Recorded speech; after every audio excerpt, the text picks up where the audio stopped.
વિદ્યાર્થી મિત્રો, ધોરણ 12 ગણિત, પ્રકરણ 5 સાતત્ય અને વિકલનીયતા. મિત્રો, આપણે વિધેયના સાતત્યની ચર્ચા કરી, સાતત્યના દાખલાઓ સમજ્યા. હવે આગળ સાતત્ય અને વિકલનીયતા. વિકલનીયતા મીન્સ કે વિધેય વિકલનીય છે કે નહીં તેની ચર્ચા કરવી. તો એ પહેલા આપણે વિધેયના વિકલિતની ચર્ચા કરવી જોઈએ.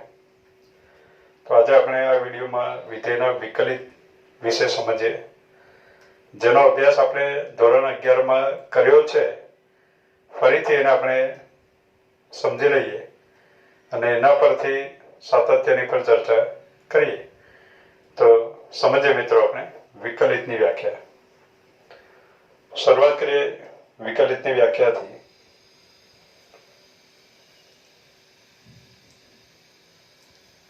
વિકલિત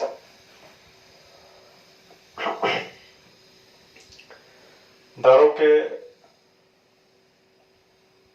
f from open interval ab to r વિધેય છે. ધારો કે f from open interval ab to r વિધેય છે. t belongs to open interval ab, x belongs to open interval ab. x belongs to open interval ab નિશ્ચિત છે. x is fixed. x A open interval ab ની કોઈ નિશ્ચિત વાસ્તવિક કિંમત ધારણ કરે છે, એવું મિનિંગ કહેવાય. x belongs to open interval ab નિશ્ચિત છે. t belongs to open interval ab ચલ છે તથા t is not equal to x. t A open interval ab ની વિવૃત અંતરાલ ab ની વચ્ચેની કોઈ કિંમત ધારણ કરે છે. t ઓપન ઇન્ટરવલ ab ની બધી જ કિંમતો ધારણ કરી શકે, પણ t એ x કિંમત ધારણ કરી શકતો નથી. x ઓપન ઇન્ટરવલ ab ની જ કોઈ કિંમત છે, પણ t એ x કિંમત ધારણ કરી શકતો નથી. આગળ વધીએ આપણે. t is not equal to x. તો ft minus fx upon t minus x વ્યાખ્યાયિત છે. ft minus fx upon t minus x વ્યાખ્યાયિત છે. હવે આ ft minus fx upon t minus x વ્યાખ્યાયિત છે. હવે આપણે લખીએ, હવે શરતી વિધાન આવે. જો limit t tends to x ft minus fx upon t minus x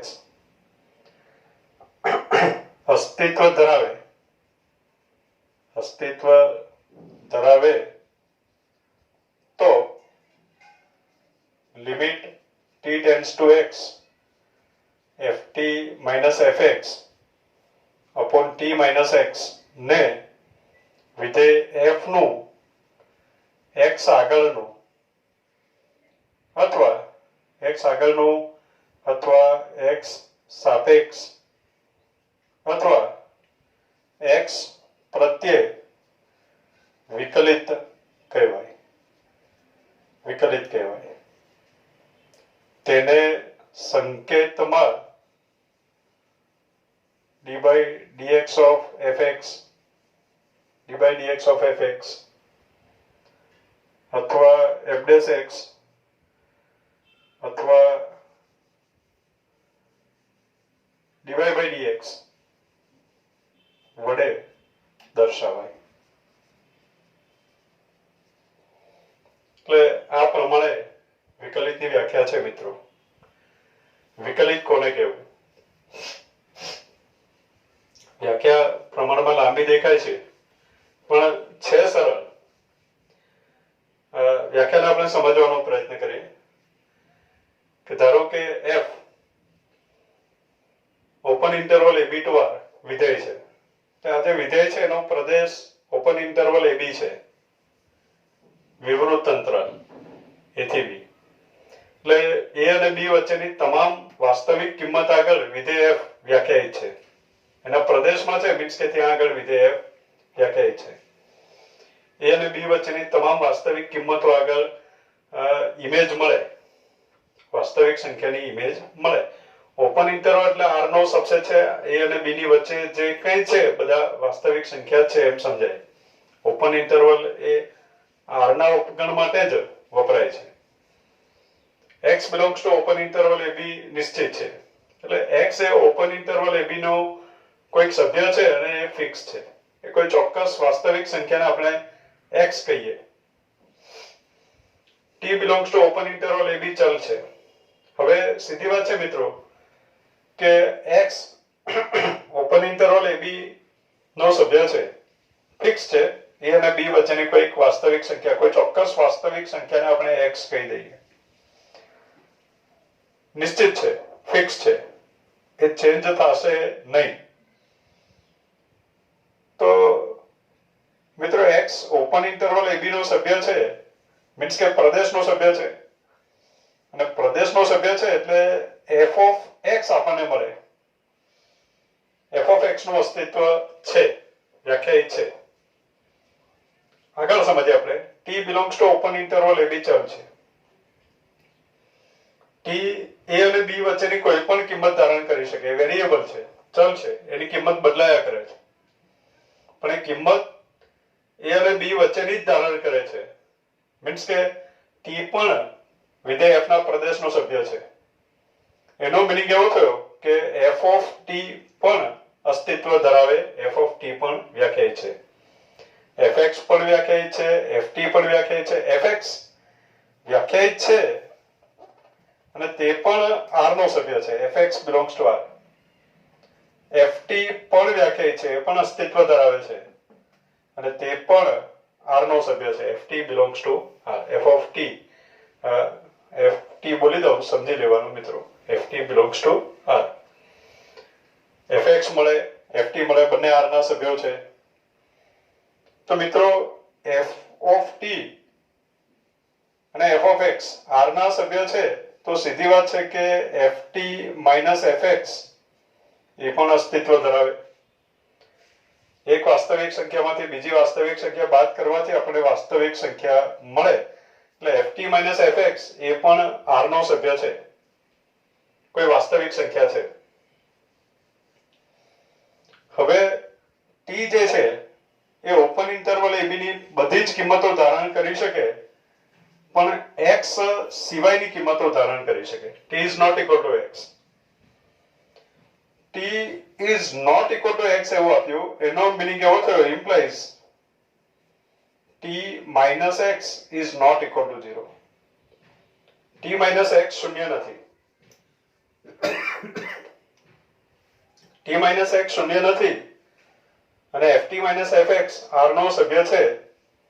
તો મિત્રો ft minus fx upon t minus x આ જે ગુણોત્તર છે એ 100% અસ્તિત્વ ધરાવે. એ અસ્તિત્વ ધરાવે 100%. એના અસ્તિત્વ માટે કોઈ બેમત નથી. there is no doubt. ft minus fx upon t minus x અસ્તિત્વ ધરાવે 100%. પણ આ જે ગુણોત્તર છે ft minus fx upon t minus x, special આ જ ગુણોત્તર કેમ, એ બધી ચર્ચા આપણે પછી કરીએ.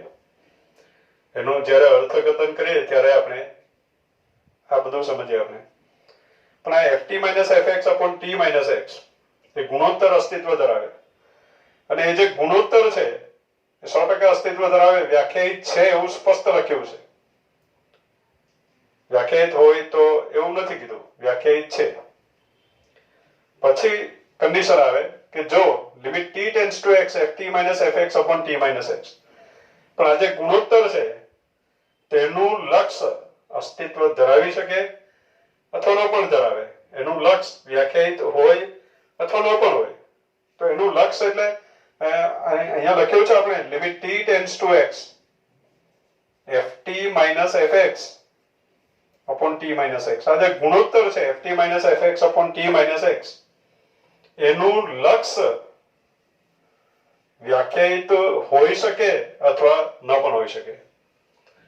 એટલે હવે શરતી વિધાન આપ્યું કે જો આ જે ગુણોત્તર છે એનું લક્ષ અસ્તિત્વ ધરાવે તો, મીન્સ કે એનું લક્ષ વ્યાખ્યાયિત હોય તો, એનું લક્ષ અસ્તિત્વ ધરાવે તો એ જે લક્ષ છે, લક્ષ અસ્તિત્વ ધરાવે તો એ લક્ષને વિધેય f નું જે નંબરને આપણે ફિક્સ કર્યો છે, કોને ફિક્સ કર્યો, કોને નિશ્ચિત કર્યો, x ને, તો જેને આપણે ફિક્સ કર્યું છે ત્યાં આગળનું, તો વિધેય f નું x આગળનું અથવા તો x સાપેક્ષ અથવા x પ્રત્યેનું વિકલિત એમ કહેવાય. તેને સંકેતમાં d/dx of fx, આ જે ગુણોત્તર છે એનું જે લક્ષ વ્યાખ્યાયિત હોય, અસ્તિત્વ ધરાવે તો આ ગુણોત્તરના લક્ષને x આગળનું અથવા x સાપેક્ષ અથવા x પ્રત્યે વિધેય f નું વિકલિત છે એમ કહેવાય. અને એ જે વિકલિત છે આ લક્ષને જ વિકલિત કહેવાય. એટલે લક્ષ શું છે તો કે આ એક ચોક્કસ પ્રકારનું ગુણોત્તર છે અને એ ગુણોત્તરનું જે લક્ષ છે એને આપણે વિકલિત કહેવાનું છે. તો એ જે વિકલિત છે, x આગળનું વિકલિત, x સાપેક્ષ વિકલિત અથવા તો x પ્રત્યે જે વિકલિત છે એને સંકેતમાં d/dx of fx વડે દર્શાવાય. x સાપેક્ષનું વિકલિત એટલે આપણે લખશું d/dx of fx, અથવા તો એની બીજી રીતે f'(x) એમ કહીશું તો પણ ચાલશે. જેને ફિક્સ કર્યું છે તે કૌંસમાં લખાય f'(x), x આગળનું વિકલિત, x સાપેક્ષ વિકલિત. હવે d/dx of fx કહેવાય છે, પણ એમાં fx આપણે y બોલીએ છીએ મિત્રો. તો fx ને y બોલીએ છીએ તો અહીંયા થઈ ગયું d/dx of y, d/dx of y એવું બોલીએ છીએ આપણે. પણ એ d/dx of y એને પછી સ્પીડમાં dy/dx એમ લખવાની પ્રથા થઈ ગઈ. એટલે જેને આપણે dy/dx, y નું y એટલે fx, વિધેય f નું x સાપેક્ષનું વિકલિત એમ પણ કહી શકાય, dy/dx. એટલે હવેથી આપણે ધ્યાનમાં રાખશું કે વિધેય f નું x આગળનું અથવા x પ્રત્યે અથવા x સાપેક્ષ. હવે બધા શબ્દો હું બોલીશ નહીં કે વિધેય f નું x આગળનું વિકલિત એટલે limit t tends to x ft - fx upon t - x, જેને આપણે કહીશું f'(x) અથવા તો dy/dx.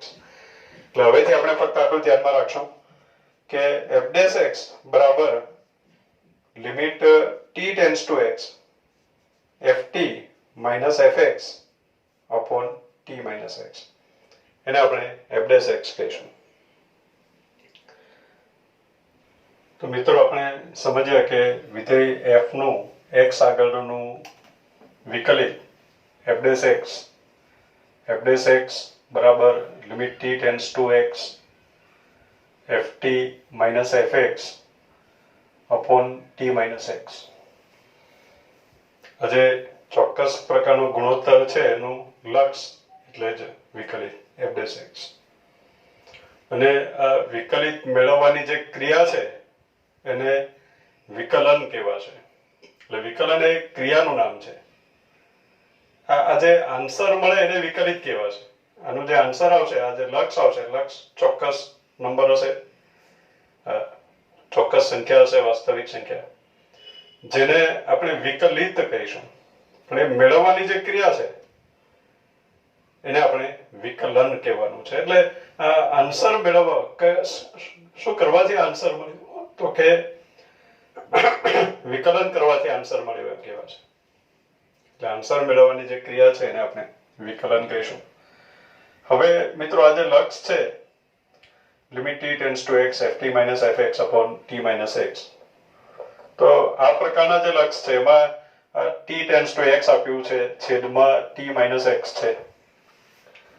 તો એ પ્રકારના લક્ષ મેળવવા માટે t - x બરાબર કંઈક ધારી લઈએ અને પછી પણ એનું લક્ષ મેળવી શકાય. તો અત્યારે આપણે ધારી લઈએ, ધારો કે t minus x is equal to h. હવે આ જે આપણું સૂત્ર છે f' નું, એમાં ચલ t છે, t માઇનસ એક્સ બરાબર h ધાર્યું, મીન્સ કે આપણે નવો ચલ દાખલ કર્યો, નવો ચલ h છે. હવે આપણે નવો ચલ દાખલ કર્યો તો આ સૂત્રમાં જૂનો ચલ દેખાવો જોઈએ નહીં, મીન્સ કે હવે t નહીં દેખાવો જોઈએ. તો t માઇનસ એક્સ બરાબર h લખ્યું છે, તો આપણે t ની જગ્યાએ લખશું t બરાબર આવશે t is equal to x plus h. t બરાબર x પ્લસ h આવ્યું. નવો ચલ h દાખલ કર્યો છે, જૂનો ચલ t છે અને t x ની નજીક ને નજીક જાય છે. તો મિત્રો જ્યારે પણ આપણે નવો ચલ દાખલ કરીએ છીએ ત્યારે જૂનો ચલ ક્યાં જાય છે એ નથી લખવાનું, આપણે નવો ચલ ક્યાં જાય છે એ લખવાનું છે. તો મિત્રો જ્યારે t x ની નજીક ને નજીક જાય છે, t x થવા જાય છે, ત્યારે h ક્યાં જાય છે?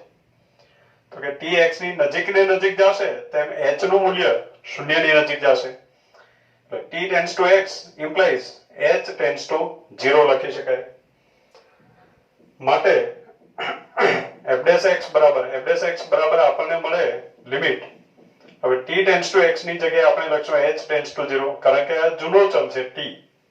હવે આ સૂત્રમાં જૂનો ચલ આવશે નહીં, નવો ચલ આવશે. તો નવા ચલના સ્વરૂપમાં લખવું હોય તો t tends to x ની જગ્યાએ આપણે લખશું limit h tends to 0. f of t means f of t ની જગ્યાએ લખશું આપણે x plus h minus fx upon t minus x. t minus x is h. એટલે f' નું આપણને બીજું સૂત્ર મળ્યું. દરેક સૂત્રો આપણને આવડવા જોઈએ. f' નું એક સૂત્ર આપણી પાસે છે, f' બરાબર limit t tends to x ft minus fx upon t minus x. f' નું બીજું સૂત્ર છે આપણી પાસે, limit h tends to 0 f of x plus h minus fx upon h. આ પ્રમાણે f' વિધેય f ના x આગળના વિકલિતની વ્યાખ્યા છે આપણી પાસે. આ વિકલિતની બે વ્યાખ્યાઓ છે આપણી પાસે, બે સૂત્રો છે. હવે મિત્રો આ જે ડેફિનેશન હતી આપણી, એમાં આપણે x ને ફિક્સ કરી દીધું. સામાન્ય રીતે આપણે ગણિતનો અભ્યાસ કરીએ છીએ ત્યારે આ x ફિક્સ નહીં હોય, x ચલ હોય. તો અત્યારે x ફિક્સ થઈ ગયો એટલે આપણે ચલ તરીકે x સિવાયનો કોઈક સંકેત લેવાની જરૂર પડી. તો x સિવાયનો આપણે લઈ લીધું t ચલ છે એવું લઈ લીધું. એટલે x અચળ થઈ ગયો, માટે આપણે ચલ તરીકે t લેવાની ફરજ પડી. પણ જો મિત્રો અચળ તરીકે x ન હોય અને અન્ય કઈ હોય તો એવા સમયે ચલ તરીકે x લઈ શકાય. દાખલા તરીકે અચળ કોન્સ્ટન્ટ પરથી આપણે c લઈ લઈએ. તો અચળ તરીકે c હોય તો એવા સમયે ચલ તરીકે x લઈ શકાય. એટલે આ જે સૂત્ર છે એમાં અચળ તરીકે x છે ત્યારે ચલ તરીકે આપણે t લીધું છે. હવે એ સૂત્રમાં આપણે ચેન્જ કરીએ, અચળ તરીકે આપણે c લઈ લઈએ ત્યારે ચલ તરીકે x લખી દઈએ. તો x ની જગ્યાએ આપણે c લખીએ છીએ, તો હવે સૂત્ર બની જશે f' કોઈ અચળ છે, c belongs to r કોઈ અચળ છે.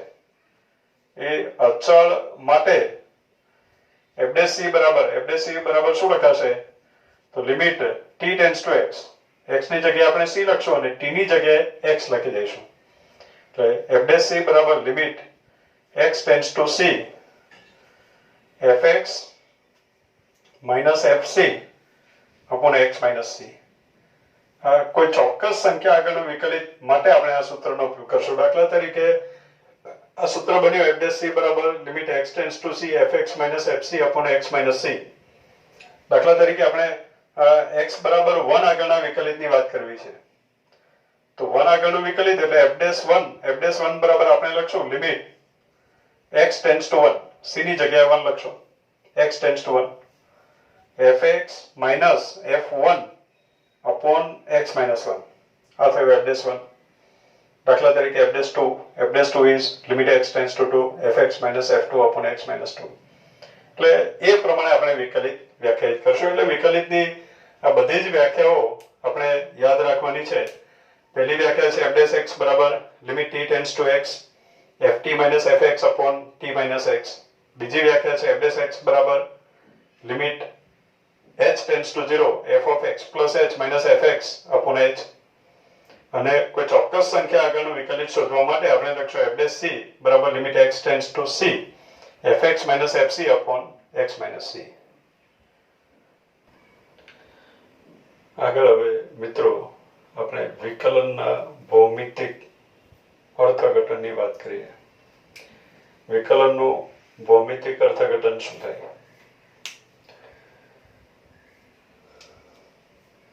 તો વિકલનનો આપણે મિનિંગ સમજીએ. ભૂમિતિમાં વિકલિત શું છે એ આપણે સમજવાનો પ્રયત્ન કરીએ. મિત્રો આપણે સમજ્યા કે આ પૂરેપૂરી ડેફિનેશન નથી લખતો હું. આપણે સમજ્યા f dash x બરાબર limit t tends to x ft minus fx upon t minus x. અને હવે ગ્રાફિકલી આપણે સમજીએ, ભૌમિતિક રીતે એને સમજવાનો પ્રયત્ન કરીએ. તો ભૌમિતિક રીતે સમજવા માટે આપણે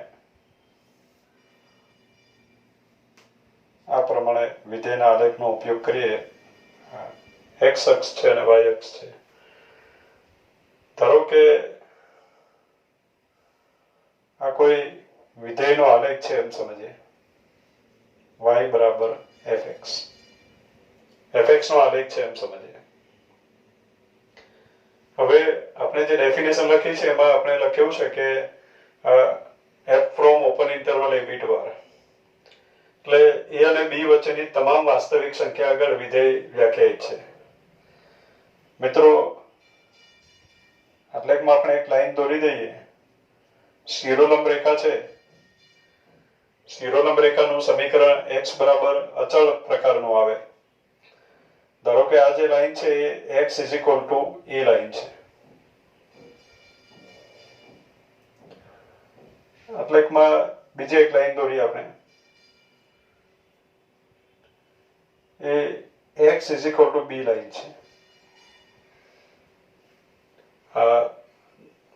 x બરાબર અહીંયા આગળ x એ કિંમત ધારણ કરે છે, એટલે આ જગ્યાએ a હશે, આ જગ્યાએ b હશે. x b કિંમત ધારણ કરે છે. આ બે લાઈનોની વચ્ચેના ભાગમાં x a અને b વચ્ચેની કોઈ કિંમત ધારણ કરે છે. a અને b ની વચ્ચેના ભાગમાં દરેક બિંદુ આગળ ઇમેજ મળે છે. કોઈ પણ બિંદુ, દાખલા તરીકે x એક્ઝેક્ટ વચ્ચેની વેલ્યુ હશે a plus b by 2, એટલે x a plus b upon 2 કિંમત ધારણ કરે ત્યારે fx આ જે બિંદુ છે એનો વાયમ fx કહેવાશે. એટલે x ની a અને b વચ્ચેની દરેક કિંમત માટે fx આપણને મળે છે. આ જે બિંદુ છે, આ બિંદુ, એ બિંદુના યામ શું હશે મિત્રો? તો એ બિંદુના યામ આપણે કહી શકીએ કે આ જે બિંદુ છે એનો x યામ એ છે, કારણ કે આ x is equal to a line ઉપર છે. x is equal to a line પરના દરેક બિંદુનો x યામ એ જ હોય. અને એનો y યામ શું હશે? તો આ જે ગ્રાફ છે એ y બરાબર fx નો આલેખ છે. એમાં x મૂક્યા કરો એટલે આપણને y મળ્યા કરે. તો x બરાબર a લખીએ ત્યારે y બરાબર f of a મળે. એટલે આ જે બિંદુ છે એનો y યામ છે f of a.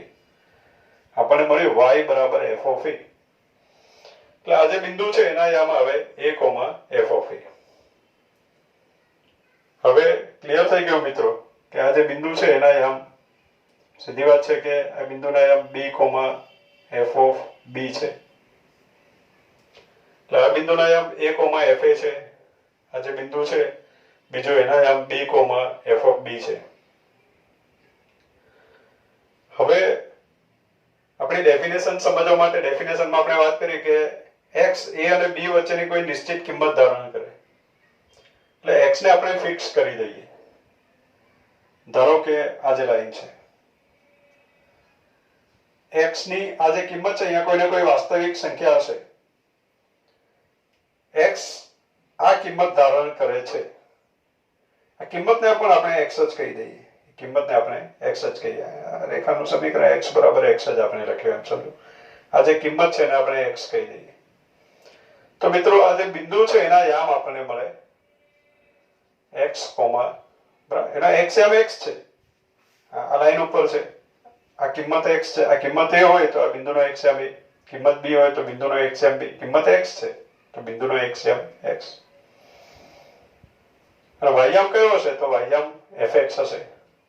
એટલે આ જે બિંદુ છે એ x, fx થયું. t, x is fixed, ત્યાર પછી એન્ટ્રી પડે td.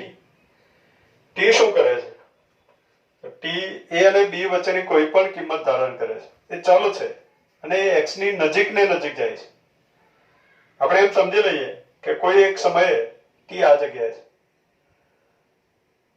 આ જગ્યાએ t છે, તો આ જે લાઈન છે એ લાઈન હશે x is equal to t. t આ જગ્યાએ છે, આ કિંમત ધારણ કરે છે, એ x ની નજીક ને નજીક જાય છે, t x ની નજીક ને નજીક જાય છે બંને બાજુ. હવે t જ્યારે આ પ્રમાણે છે આ જગ્યાએ, તો આ જે બિંદુ છે એના યામ હશે t, f of t. આ બિંદુના યામ, અહીંયા આગળ x છે, વાસ્તવિક સંખ્યા x છે તો આ બિંદુ આવ્યો x, fx. આ જગ્યાએ વાસ્તવિક સંખ્યા t છે તો એ હશે t, ft. t ખસે છે, t is variable, A a અને b ની વચ્ચેના ભાગમાં ખસે છે અને x ની નજીક ને નજીક જાય છે. હવે મિત્રો આપણે સ્પેશિયલ જે ગુણોત્તર લીધો છે, ચોક્કસ પ્રકારનો જે ગુણોત્તર છે ft - fx upon t - x, તો આપણી જે આકૃતિ છે એમાં ft પણ દેખાય છે, fx પણ છે, t અને x પણ છે. તો એ શું દર્શાવે છે? તો આ જગ્યાએ ft છે, આ fx છે, t છે, x છે, તો ft - fx upon t - x, આ બે બિંદુ છે આપણી પાસે. એમાં આ જે બિંદુ છે એના વાયામમાંથી આ બિંદુનો વાયામ બાદ કરીએ છીએ, ft - fx, છેદમાં આ બિંદુના xm માંથી આ બિંદુનો xm બાદ કરીએ છીએ.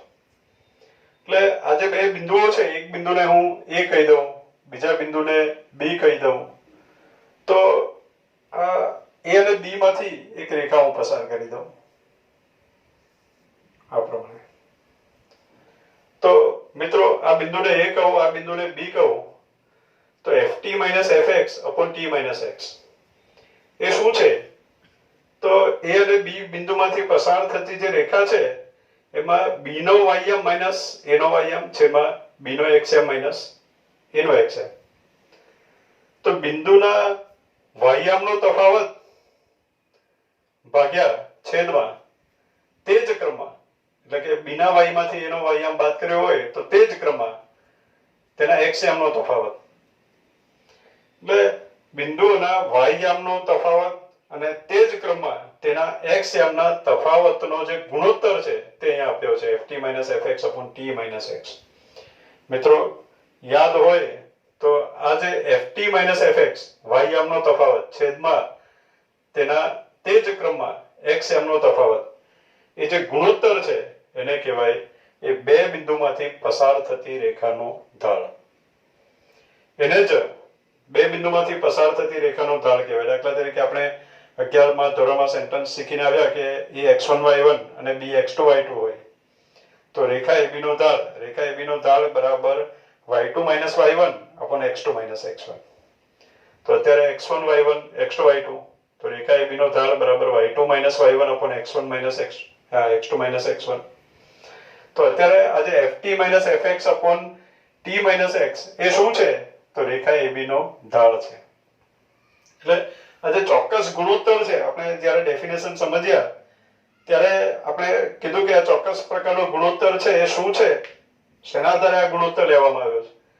તો એ સમજવા માટે આપણે ભૌમિતિક અર્થઘટન કરીએ છીએ. ગમે એમ કોઈને કોઈ ગુણોત્તર લઈ લીધો છે એવું નથી, રેખા AB ના ઢાળની વાત છે, ft - fx upon t - x. એટલે એ રેખા AB નું ઢાળ છે. હવે મિત્રો આગળ સમજીએ આપણે કે ft - fx upon t - x એ રેખા AB નો ઢાળ છે. હવે t ખસે છે, x ની નજીક ને નજીક જાય છે. ધારો કે કોઈ એક સમયે t આ જગ્યાએ આવી ગયો, તો અત્યારે એમ સમજો મિત્રો કે t ખસે છે એટલે બિંદુ b ખસે છે. તો t ખસે છે, ધારો કે b આ જગ્યાએ આવી ગયો, તો હવે રેખા AB નો ઢાળ, હવે રેખા AB આ પ્રમાણે થઈ ગઈ, એટલે ft - fx upon t - x, એટલે આ રેખા AB નો ઢાળ આવશે. હજુ પણ t ને x ની નજીક લઈ આવીએ, ધારો કે b આ જગ્યાએ આવી ગયો, તો ft - fx upon t - x એ આ રેખા AB નો ઢાળ આવશે, આ રેખા AB નો ઢાળ આવશે. એમ t x ની નજીક ને નજીક જાય છે, નજીક ને નજીક, તો t સાવ નજીક લઈ લઈએ આપણે, x ની સાવ નજીક, અને પછી આપણે આ ft - fx upon t - x ની વાત કરીએ તો b બિંદુ સાવ નજીક આવી ગયો, એ થઈ ગયો એમ ને, એની જગ્યા પર નથી આવી જતો, એની સાવ નજીક ને નજીક જાય છે. તો એવા સમયે રેખા AB નો જે ઢાળ છે એ બિંદુ એ આગળના સ્પર્શકનો ઢાળ એમ કહી શકાય.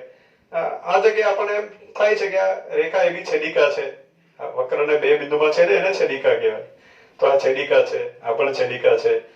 જેમ t x ની નજીક ને નજીક જાય એમ છેદિકા સ્પર્શક બનવા જાય છે.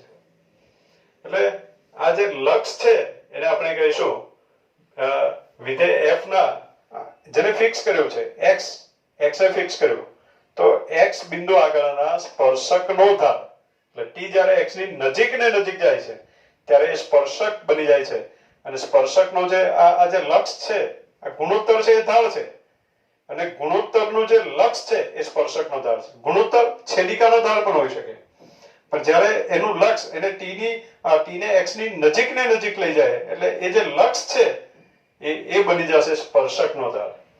એટલે f' બરાબર આપણે જે લખ્યું f' બરાબર limit t tends to x ft - fx upon t - x, એ શું છે? તો એ વિધેય f ના x આગળના સ્પર્શકનો ઢાળ દર્શાવે. આ એનું ભૌમિતિક અર્થઘટન થયું. એટલે આ જે વિકલન છે, વિકલનનું ભૌમિતિક અર્થઘટન આ પ્રમાણે છે કે વિધેય f નું x આગળનું વિકલિત, ફરીથી લખો કે વિધેય f નું x આગળનું વિકલિત, વિધેય f નું x આગળનું વિકલિત એટલે વિધેય f ના x આગળના સ્પર્શકનો ઢાળ. એટલે વિધેય f નું x આગળનું વિકલિત એટલે વિધેય f ના x આગળના સ્પર્શકનો ઢાળ એમ પણ કહી શકાય. એટલે આપણે ધ્યાનમાં રાખશું કે આ વિધેય fx એટલે વક્ર પણ છે. એટલે આપણે હવેથી ધ્યાનમાં રાખશું આ જે સેન્ટેન્સ છે એનો ઉપયોગ આપણે વિકલિતના ઉપયોગો એ સેન્ટેન્સમાં ઢાળ શોધવા માટે પણ આપણે એનો ઉપયોગ કરશું. એટલે એમ પણ કહેવાય કે વક્ર પરના, હવે x ચેન્જ કર્યા કરો, આપણે x બદલ્યા કરીએ એમ જુદા જુદા બિંદુ આગળના સ્પર્શકના ઢાળ મળ્યા કરે, બરાબર? x ની જુદી જુદી કિંમત આગળના વિકલિત મળે એટલે સ્પર્શકના ઢાળ મળે. એટલે આપણે એમ કહીશું કે વક્ર પરના કોઈ પણ બિંદુ આગળના સ્પર્શકનો ઢાળ, વક્ર પરના કોઈ પણ વક્રને આપણે y બરાબર fx કહીએ, વક્ર y બરાબર fx પરના કોઈ પણ બિંદુ આગળના સ્પર્શકનો ઢાળ એટલે જ f' અથવા તો એટલે જ dy by dx એમ પણ કહેવાશે. f' એટલે d by dx of fx એટલે dy by dx. એટલે આ સેન્ટેન્સ હવેથી આપણે ધ્યાનમાં રાખશું, એને આપણે કહીશું વિકલનનું ભૌમિતિક અર્થઘટન. તો વિકલનનું ભૌમિતિક અર્થઘટન શું છે? તો વક્ર y બરાબર fx પરના કોઈ પણ બિંદુ આગળના સ્પર્શકનો ઢાળ એટલે dy by dx.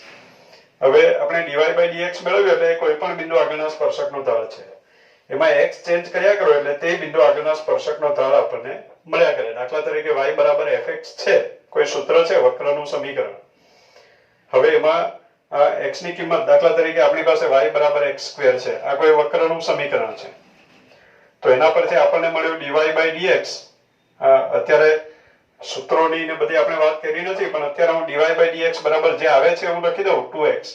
હજુ એની આપણે ચર્ચા નથી કરી, હજુ તો વિકલિતની વ્યાખ્યા એની એન્ટ્રી પડી, પણ dy by dx બરાબર 2x આવે આ વક્ર માટે. તો વક્ર પરના કોઈ પણ બિંદુ આગળના સ્પર્શકનો ઢાળ એટલે dy by dx બરાબર 2x. હવે x બરાબર 1 આગળના સ્પર્શકનો ઢાળ જોઈતો હોય તો આપણે x ની જગ્યાએ 1 લખી દઈશું એટલે 1 આગળના સ્પર્શકનો ઢાળ 2 છે એટલે જ્યાં x બરાબર 1 લાઈન છે ત્યાં આગળના સ્પર્શકનો ઢાળ 2 આવશે x બરાબર 2 આગળના સ્પર્શકનો ઢાળ 4 આવશે x બરાબર 3 આગળના એટલે જુદા x ની કિંમત ચેન્જ કર્યા કરશો એમ ત્યાં આગળના સ્પર્શકનો ઢાળ આપણને મળ્યા કરે માટે આ જે dy/dx છે એને આપણે કહીશું વક્ર પરના કોઈ પણ બિંદુ આગળના સ્પર્શકનો ઢાળ એટલે સેન્ટેન્સ આપણે યાદ રાખશો વક્ર y બરાબર fx પરના કોઈ પણ બિંદુ આગળના સ્પર્શકનો ઢાળ એટલે dy/dx. મિત્રો હવે આપણે વિકલનના કાર્ય નિયમોની ચર્ચા કરીએ. વિકલનના કાર્ય નિયમો એટલે વિધેયની સાથે ગુણાકારમાં અચળ હોય તો એનું વિકલન કરતી વખતે આપણે શું કરશું? વિધેયના ગુણાકાર ભાગાકાર સરવાળા બાદબાકી ન વિકલિત કરતી વખતે વિકલન કરતી વખતે કરવાનું છે વિકલન. આ વિકલિત શબ્દ વાપરીએ તો એને વિકલિત મેળવતી વખતે એમ પણ કહી શકાય. શું કરવાનું છે એને આપણે સૂત્ર તરીકે યાદ રાખી લઈશું. એને આપણે કહીશું વિકલનના કાર્ય નિયમો. એમાં પહેલું છે d/dx. d/dx એટલે x સાપેક્ષનું વિકલિત. d/dx of k into fx બરાબર k into d/dx of fx. બહુ easy. k into d/dx of fx અથવા તો k into f'(x) પણ કહી શકાય. એટલે કે વિધેયની સાથે ગુણાકારમાં કોઈ અચળ હોય અને એનું વિકલન કરવું હોય તો અચળને આપણે ડિસ્ટર્બ નહીં કરશું, એને આગળ લઈ જઈશું અને ફક્ત x નું જે વિધેય છે એનું જ આપણે x સાપેક્ષ વિકલન કરશું અને x નું વિધેયનું x સાપેક્ષનું વિકલિત એટલે એના સંકેતમાં આપણે બોલીએ છીએ f'(x). દાખલા તરીકે આપણે સમજી લઈએ કઈ રીતે બન્યું છે એ પણ આપણે જરા ચર્ચા કરી લઈએ કે d/dx of kfx. d/dx of આપણે kfx મેળવવું છે તો kfx નું વિકલન કરવું છે, આનું વિકલન કરવું છે. જેનું વિકલન કરવું છે એને આપણે fx એવું કહી દઈએ વિધેય. હવે kfx ને fx કેવું યોગ્ય નથી તો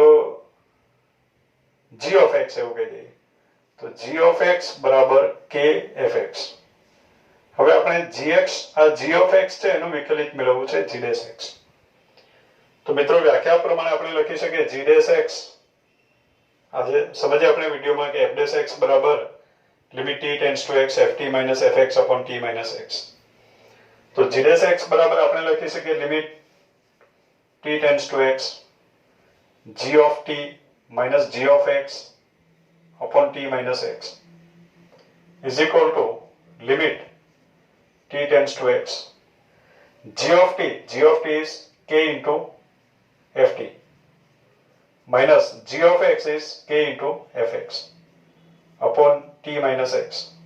આ પ્રમાણે થયું તો એના બરાબર આવ્યો limit t tends to x k અચળ છે સોરી k કોમન કૌંસમાં આવ્યો ft minus fx upon t minus x. હવે લક્ષના કાર્ય નિયમોમાં આપણને ખબર છે કે અચળ હોય તો એને લિમિટની બહાર લઈ શકાય એટલે k ને આપણે લિમિટની બહાર લઈ લઈએ એટલે આપણને મળ્યો limit t tends to x ft minus fx upon t minus x અને આ limit t tends to x ft minus fx upon t minus x એટલે જ f'(x) એટલે આપણને મળ્યું k into f'(x). એટલે k into fx એનું વિકલિત આપણને મળ્યું k into f'(x). એટલે એનો મીનિંગ આપણે એવો કરશું કે વિધેયની સાથે ગુણાકારમાં કોઈ અચળ હોય અને આપણે વિકલન કરવું હોય તો એ અચળને વિકલિતની બહાર લઈ લઈશું અને ફક્ત જે x નું વિધેય છે એનું જ આપણે વિકલન કરવાનું રહેશે અને એનું વિકલન કરશું એટલે આપણને મળશે f'(x). આગળ સમજીએ આપણે બીજો કાર્ય નિયમ.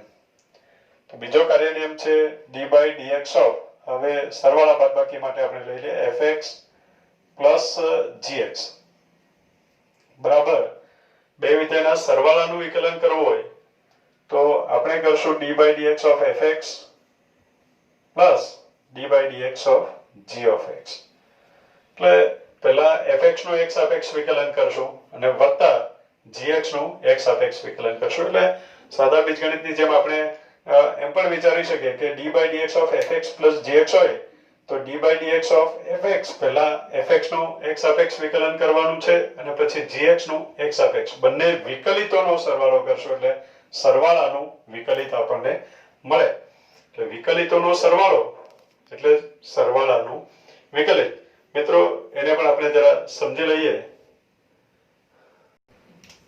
તો મિત્રો આપણે fx plus gx નું વિકલન કરવું છે fx plus gx એનું વિકલન કરવું છે તો ધારો કે fx plus gx બરાબર hx હવે fx plus gx નું વિકલન કરવું એટલે આપણે hx નું વિકલન કરવું છે તો શરૂઆત કરીએ d by dx of hx h dash x એટલે જ d by dx of hx વ્યાખ્યા પ્રમાણે લખી શકાય d by dx of hx બરાબર limit t tends to x h of t minus hx upon t minus x આ પ્રમાણે થશે is equal to limit t tends to x ht એટલે h of t બરાબર f of t plus g of t એટલે અહીંયા આવશે ht એટલે કે ft plus gt minus hx is fx plus gx પણ આગળ માઈનસ છે એટલે આપણે લખશું minus fx minus gx upon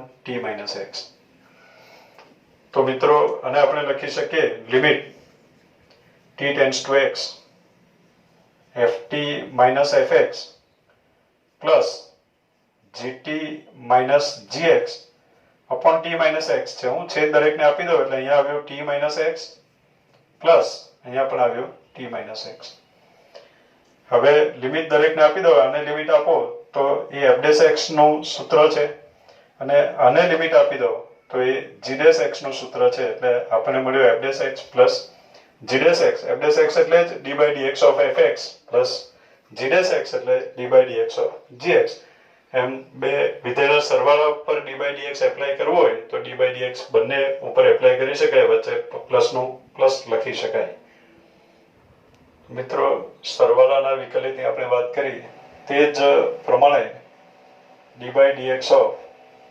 fx minus gx બે વિધેયના બાદબાકીનો વિકલિત મેળવતી વખતે અથવા તો વિકલન કરતી વખતે આપણે લખશું d by dx of fx minus d by dx of gx એટલે વચ્ચે માઈનસ છે તો માઈનસની નિશાની આપણે જાળવી રાખશું d by dx of fx minus d by dx of gx એ પ્રમાણે હવે આગળ સમજીએ આપણે બે વિધેયના ગુણાકારનું વિકલિત d by dx of fx into gx તો મિત્રો d by dx of fx into gx બે વિધેયના ગુણાકારનું વિકલિત સમજવા માટે અહીંયા સમજીએ આપણે d by dx of fx into gx તો આ જે fx into gx છે એને આપણે કહી દઈએ hx હવે fx into gx નું વિકલન કરવું એટલે hx નું વિકલન કરવું તો એના માટે આપણે શરૂઆત કરીએ d by dx of hx અથવા તો h dash x પણ કહી શકાય તો d by dx of hx બરાબર લખાશે limit t tends to x ht minus hx upon t minus x ht minus hx upon t minus x is equal to આપણે લખી શકીએ limit t tends to x h of t એટલે f of t into g of t h of t is ft into gt minus hx is fx into gx upon t minus x is equal to હવે મિત્રો આ જે લક્ષ છે એ થોડુંક special છે ft gt minus fx gx આ ટાઈપના લક્ષ મેળવવા માટે આપણે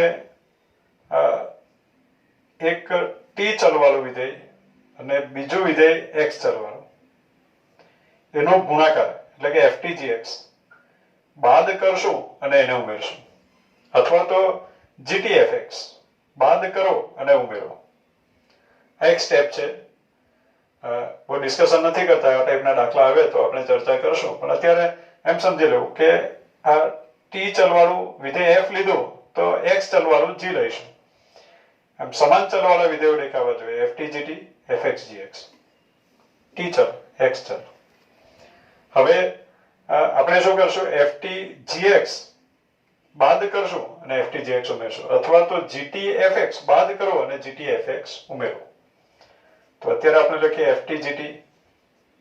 ft/gx આપણે બાદ કરવું છે એટલે minus ft/gx plus ft/gx. ft/gx બાદ કર્યું અને ft/gx ઉમેર્યું minus fx/gx upon t - x. આ પ્રમાણે થયું is equal to limit t tends to x. હવે આ જે પહેલા 4 પદો છે આપણી પાસે એમાંથી પહેલા 2 પદો લઈએ એમાંથી ft ઇઝ કોમન એટલે આપણને મળ્યું gt - gx plus gx is common કૌંસમાં મળ્યું ft - fx upon t - x. છેદ દરેકને આપી દઈએ એટલે આપણને મળ્યું limit t tends to x ft gt - gx upon t - x plus gx ft - fx upon t - x. આ પ્રમાણે થયું. બંનેને લિમિટ આપી શકાય અને લિમિટ આપો એટલે limit t tends to x gt - gx upon t - x જે g' ની વ્યાખ્યા છે અને આને લિમિટ આપશું. લિમિટ શબ્દ આની આગળ લખી શકાય એવું લખતો નથી સ્ટેપ. લિમિટ આને આપશું ત્યારે આ f' નું સૂત્ર છે, આ g' નું સૂત્ર છે. આને લિમિટ આપશું એટલે fx થઈ જશે એટલે આપણને મળ્યું fx into g' plus gx. એને લિમિટ આપવાની જરૂર નથી, g of x અચળ કહેવાશે. x અચળ છે તો g of x પણ અચળ છે. ચલ t છે તો g of x ને આને લિમિટ આપશો limit t tends to x ft - fx upon t - x એટલે f'(x). એટલે આપણી પાસે સૂત્ર બન્યું fx into g' plus gx into f'(x). તો એ સૂત્ર આપણને મળ્યું fx into g' plus gx into f'(x). એટલે મિત્રો આપણે યાદ રાખશો કે બે વિધેયના ગુણાકારનું વિકલન કરવું હોય, બે વિધેય છે એનો ગુણાકાર છે એનું વિકલિત. તો બે વિધેયના ગુણાકારનું વિકલિત એટલે પહેલું વિધેય આપણે અચળ ગણી લેવું, એને ડિસ્ટર્બ નથી કરવાનું, અને બીજા વિધેયનું વિકલિત gx નું વિકલિત g'(x) પ્લસ હવે પ્લસ કર્યા પછી બીજું વિધેયને આપણે અચળ ગણી લઈશું, એને ડિસ્ટર્બ નહીં કરશું, g of x એમનું એમ લખશું, અને fx નું વિકલિત f'(x). એટલે બે વિધેયના ગુણાકારનું વિકલિત એટલે આપણે બોલશું પહેલું અચળ બીજાનું વિકલિત વત્તા બીજું અચળ પહેલાનું વિકલિત. તો બે વિધેયના ગુણાકારનું વિકલિત બરાબર શું યાદ રાખશો આપણે? પહેલું અચળ બીજાનું વિકલિત વત્તા બીજું અચળ પહેલાનું વિકલિત. એ પ્રમાણે એનું વિકલન કરી શકાય. હવે મિત્રો બે વિધેયના ભાગાકારના વિકલિતની વાત કરીએ આપણે d/dx of fx upon gx. તો મિત્રો એ પણ આ જ રીતે મેળવી શકાય, પણ એ વિકલિત આવશે fx upon gx નું વિકલન કરવું છે તો લખાય g of x into d/dx of fx. તો d/dx of fx is હું લખી દઉં f'(x). ચલો d/dx of fx લખીએ d/dx of fx minus fx into d/dx of gx upon g of x whole square. આ જ રીતે એ પણ ગણી શકાય, એની ચર્ચા આપણે અત્યારે કરતા નથી.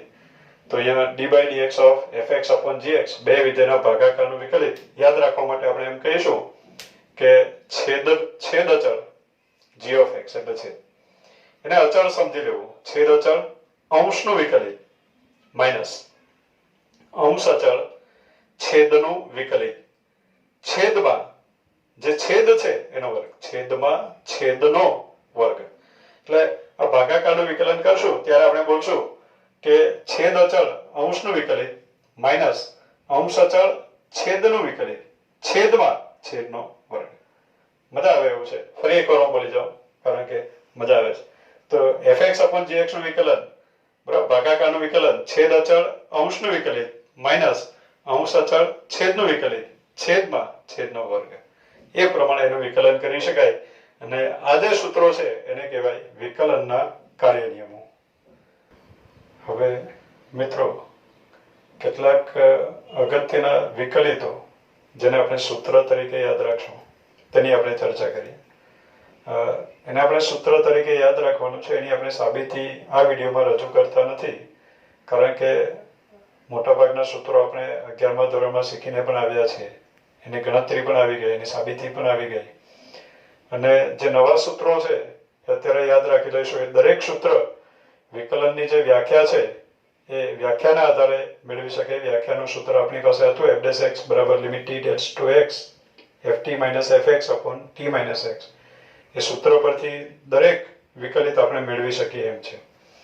અત્યારે આપણે એને સૂત્ર તરીકે યાદ રાખવાનું છે. તો શરૂઆત કરીએ. પહેલું સૂત્ર d/dx of c. અચળ, c is constant. અચળનું વિકલિત હંમેશા 0 થાય, જ્યાં c બરાબર અચળ. એ આપણે યાદ રાખવાનું છે. અચળનું વિકલિત 0 થાય. વ્યાખ્યા પ્રમાણે fx બરાબર c લઈ લો અને પછી f' ગણો તો એનો આન્સર 0 આવી જશે. ત્યાર પછી d/dx of x raised to n બરાબર n into x raised to n - 1. x ની n ઘાત એનું વિકલન હંમેશા n into x raised to n - 1 એ રીતે થશે. ઘાત જે છે એ આગળ આવશે ગુણાકારમાં, અને ઘાતમાં x ની જે ઘાત છે એમાં 1 નો ઘટાડો થશે.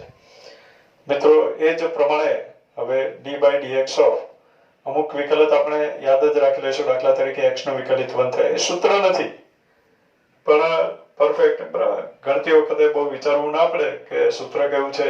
તો d/dx of x is 1 direct લખતા આવડવું જોઈએ, એટલા માટે આપણે સૂત્રમાં લખી દઈએ છીએ. બાકી આ સૂત્ર પરથી જ મળે x raised to n. x ની 1 ઘાત 1 આવ્યો આગળ એટલે 1 into x raised to 1 - 1. x ની 0 ઘાત is 1 એટલે d/dx of x is 1. એ જ પ્રમાણે d/dx of x square is 2x. એ બધો આપણને ખ્યાલ છે. d/dx of 1 upon x એ પણ આપણે યાદ રાખી લઈશું. d/dx of 1 upon x is -1 upon x square.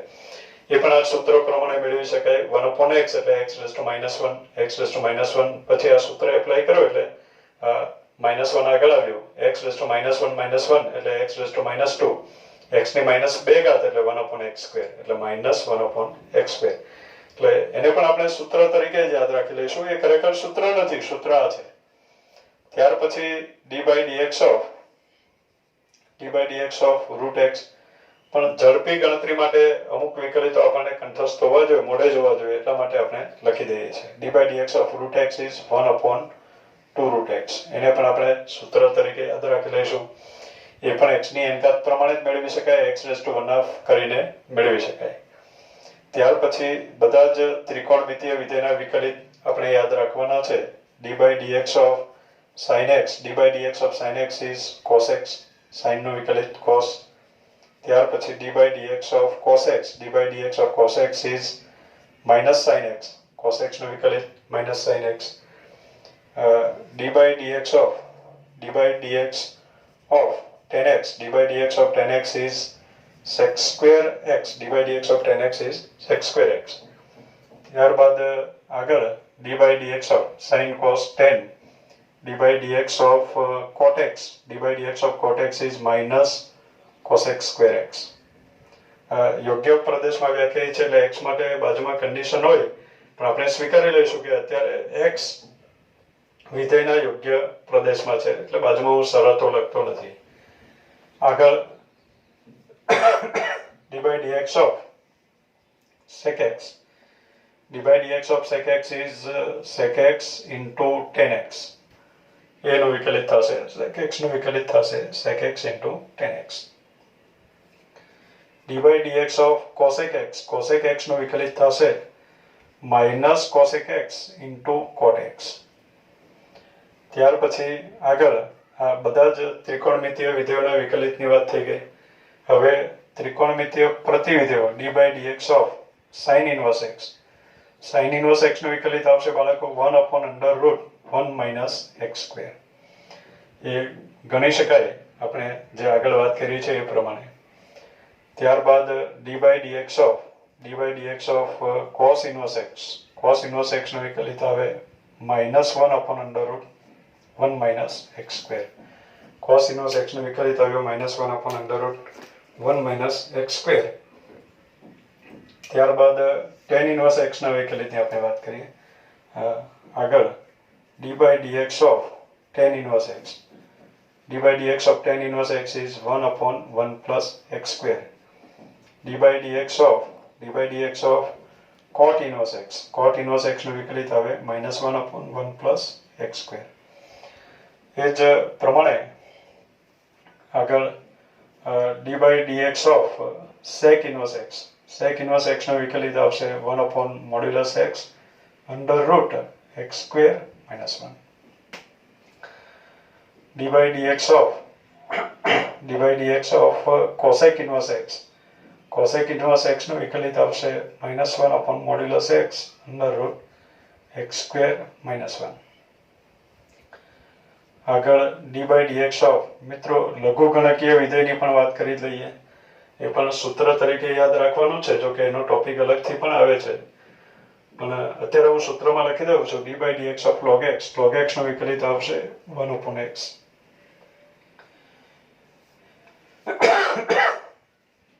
ત્યારબાદ d by dx of e raised to x નું વિકલિત આવશે e raised to x. d by dx of a raised to x નું વિકલિત મળે a raised to x log abc. તો મિત્રો આ પ્રમાણે ના જે સૂત્રો છે એ પ્રમાણિત સ્વરૂપ તરીકે આપણે એને યાદ રાખી લઈશું. સૂત્રની મદદથી આપણે દાખલા ગણશું એટલે આ સૂત્રો પરફેક્ટ આવડવા જોઈએ. સૂત્રોનો વારંવાર અભ્યાસ કરો. તો મિત્રો જે સૂત્રો છે વારંવાર લખીને પ્રેક્ટિસ કરવી. આગળના દાખલાની ચર્ચા આપણે નેક્સ્ટ વિડીયોમાં કરશું. Thank you.